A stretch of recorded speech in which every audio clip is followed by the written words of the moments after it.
ASIC will finally face the music.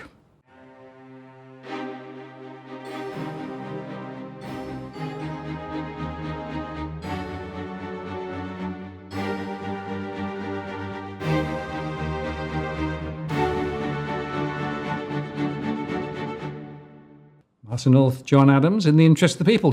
Well, hello, John. Back in the studio again. This week has been a jam-packed week. On Monday, I've officially published the supplementary Adams report sent to the 30 parliamentarians. On Tuesday, we did a video about the supplementary report. On Wednesday, yesterday, we revealed the dramatic news that the Senate was going to vote on the motion put by Senator Bragg about establishing an inquiry into ASIC, which is what my report called for all along for the last few weeks. And today, this morning, the Senate voted 43-20 to establish the inquiry into ASIC. And so there was a number of our viewers last night who said, while you're making a song and dance about this, nothing is going to change, nothing's going to happen. Well, this show's not a movie, Martin. This is not fiction. This is real life. So 100%. So this is real life.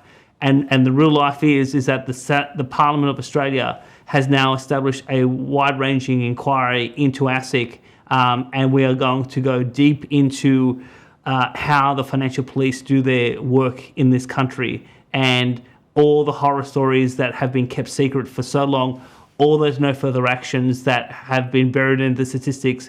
There are real stories behind those, and I've had, even the last couple of hours since the Parliament passed that motion, there have been a number of people saying, well, I want to tell my story to the Parliament. And just like we said in yesterday's show about the importance of parliamentary privilege, over the next 3 months, people across the country will have the opportunity to prepare their submissions, their case studies, and actually, by the end of January, hopefully, provide their point of view to the Parliament. And dare I say, I think ASIC this afternoon is in complete shock about how quickly events have unfolded. Yes, well, don't mess with Adams is what I'd say. I mean, they should know. The point is, of course, John, that the process will now move forward, and effectively there will be submissions taken and discussion. Obviously, the critical thing now is to make sure that this doesn't actually just become a talk fest, but actually makes change, real change down the track. And so I think we're going to be holding them to account on the way through too. Yes. But can I say, so that there's, my phone has been buzzing all morning, Martin, and there's a lot of things that have been happening behind the scenes during the course of today, which a few hours ago was confidential, but now it was actually discussed in the chamber. So Labor was freaked out this morning that they were going to lose control of this issue. And so what they attempted to do is, so Labor chairs what they call the Parliamentary Joint Committee on Corporations and Financial Services, whereas Senator Bragg, who moved the motion in the Senate, is the chair of the Senate Economics References Committee. So two separate committees, one chaired by the government, one chaired by the opposition. The Joint Committee has the power to establish an inquiry without even going into either the Senate or the House of Reps. So this morning, in order to beat the coalition in establishing an inquiry, Labor established their own inquiry at the Joint Committee, and so even before 11 o'clock, technically speaking, an inquiry into ASIC had already established. And what Labor did was they took the Bragg's terms of reference, made a couple of small tweaks here and there, and said, well, we have an inquiry. Now, when the vote went, when the issue came up in the chamber, now, why was it 43-20? So the coalition, like I said last night, the coalition and One Nation were definitely going to vote for it, and they did today. So the Greens also confirmed this morning that they were going to vote for the motion, and they did. So the 20 senators who voted against the Bragg motion was Labor, and Labor's argument was, well, we've just established our own inquiry via another committee, and there's no reason to have two inquiries. Now, I think both the coalition and the Greens took the view that perhaps it is better to have non-government senators chairing the inquiry rather than senators from the government.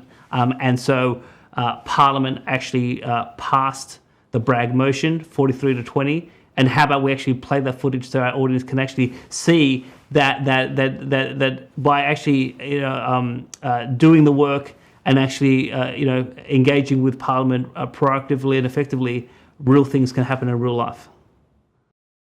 The business of the Senate notice of motion number 1, proposing a reference to the Economics References Committee relating to ASIC be taken as formal. Is there any objection to this motion being taken as formal? There being none, I call Senator Bragg.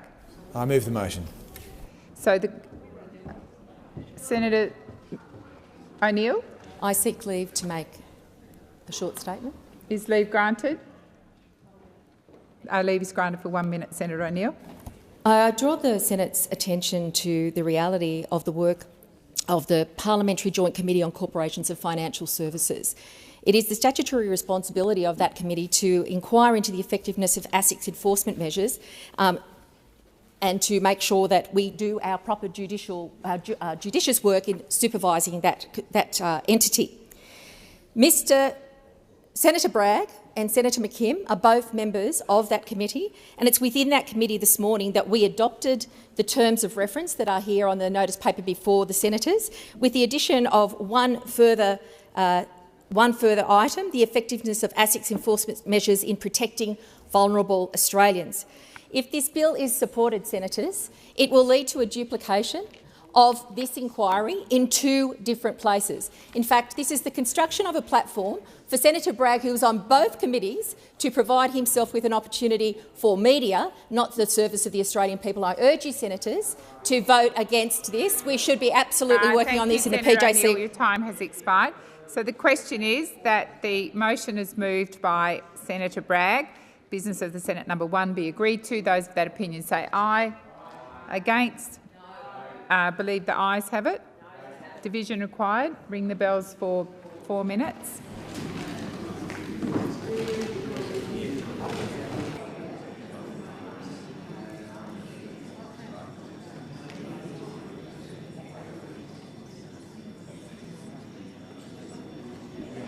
Order. Lock the doors. So the question is, business of the Senate number 1, standing in the name of Senator Bragg, be agreed to. The ayes shall move to the right of the chair, the noes to the left. I appoint Senator Askew as teller for the ayes and Senator Urquhart as teller for the noes.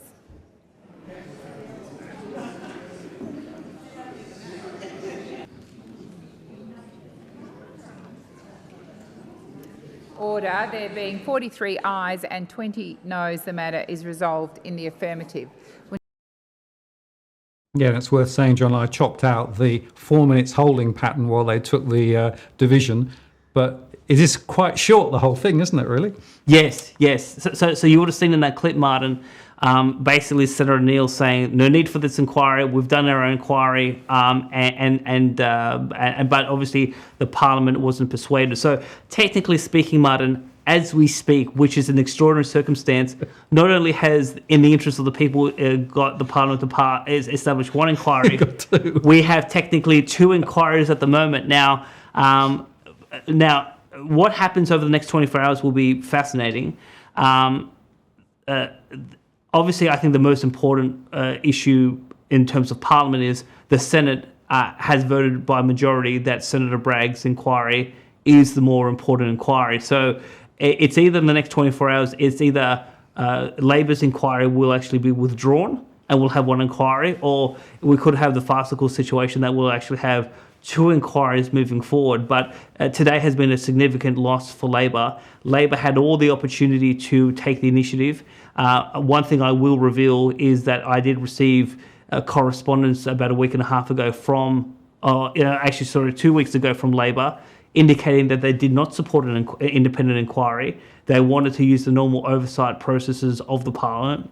And I wrote back to Labor last week and I said I disagreed with that assessment, and because a standard process wouldn't allow the public to put their stories to the Parliament, so that Parliament could independently adjudicate, ASIC's decisions versus what these real stories are all about. So Labor, for the record, Labor didn't want this inquiry that has been voted by the Senate. And now that they were cornered politically, they tried to steal the inquiry from the coalition, and they failed in that. And now we have a legitimate inquiry going forward. And now, for whatever reservations Labor has about not pursuing ASIC, and again, I find this very disappointing that before the election they made all this noise, and then behind the scenes for the last 2 weeks they were saying to me, well, we just don't like your analysis, we don't support an inquiry, etc. Well, now, but not only ASIC but the Albanese government is going to be kicking and screaming, and this time, and hopefully this is the ultimate time, because as you've said, as our audience have said, as the public at large has said, what's the purpose of an inquiry? Because we've already had reviews, inquiries, the Royal Commission, and so far nothing has happened. So this is the opportunity now to get real reform and real change. And I think now that we have a changing of the guard in terms of the government since the May election, we have a real opportunity to not only expose ASIC's failings, but then to put the acid on the Albanese government and said, well, the Morrison government refused to do anything about it, and as a result, they were thrown out of power. What are you going to do? Because if you copy Morrison, well, you may be a one-term government. There is no prospect of the Senate changing its mind. So, the inquiry will go ahead. A couple of hours ago, I did actually email ASIC officials and just to let them know that even though you thought I was simplistic, we'll see you at the inquiry. And now we have the opportunity to drive in terms of driving rural reform. I mean, it's very interesting, Martin, that our campaign against the cash ban, what we tried to do in that campaign was to say to Australia, don't make a bad decision. And we stopped the country from making a bad decision. But in this case, we're saying, well, we want now some good decisions to be made. And there are some systemic problems that no one has been able to tackle for the last 11 years. And now we're going to have a real crack at it in 2023 to actually see if we can actually fix the financial system and actually drive benefits for the entire community. Absolutely. And I will just acknowledge a number of our followers who actually picked up the phones, sent emails over the last few days, right, to reinforce that it isn't just the two of us talking about this, right? There is a broad set of community interests in getting these things sorted. And kudos to them, kudos to you, John. And we'll keep going in the interest of the people. 100%.